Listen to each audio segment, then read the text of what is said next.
தமிழ் திரையுலகில் box office கிங்காக வலம் வருபவர் தளபதி விஜய். இவர் நடித்த படங்கள் வசூலில் தொடர்ந்து சாதனை நிகழ்த்தி வருகின்றன. கடந்த ஆண்டு இவர் நடிப்பில் கோட் திரைப்படம் ரிலீஸ் ஆனது. அந்த ஆண்டின் அதிக வசூலிட்டிய படமும் அதுதான். கோட் படத்தின் வெற்றியை தொடர்ந்து நடிகர் விஜய் நடிப்பில் தற்போது தளபதி 69 திரைப்படம் உருவாகி வருகிறது. இப்படத்தை ஹெச் வினோத் இயக்குகிறார். இதுதான் நடிகர் விஜயின் கடைசி படமாகும். இப்படத்துடன் சினிமாவை விட்டு விலகுகிறார் தளபதி.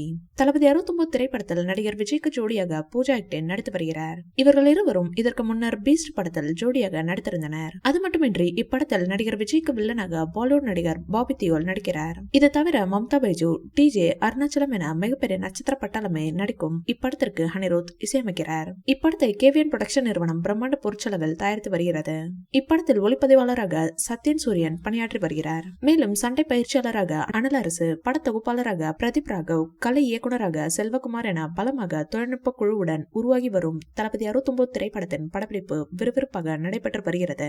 இப்படத்தை இந்த ஆண்டு அக்டோபர் மாதம் திரைக்கு கொண்டு வர திட்டமிட்டு வருகின்றனர். இப்படத்துடன் சினிமாவை விட்டு விலகும் தளபதி விஜய் அரசியலில் களமிறங்க உள்ளார். இந்நிலையில் குடியரசு தினமான இன்று தளபதி 69 படத்தின் டைட்டில் மற்றும் ஃபர்ஸ்ட் லுக் போஸ்டரை படக்குழு வெளியிட்டுள்ளது. அதன்படி இப்படத்திற்கு ஜனநாயகன் என்று பெயரிடப்பட்டுள்ளதாக படக்குழு அதிகாரப்பூர்வமாக அறிவித்துள்ளது.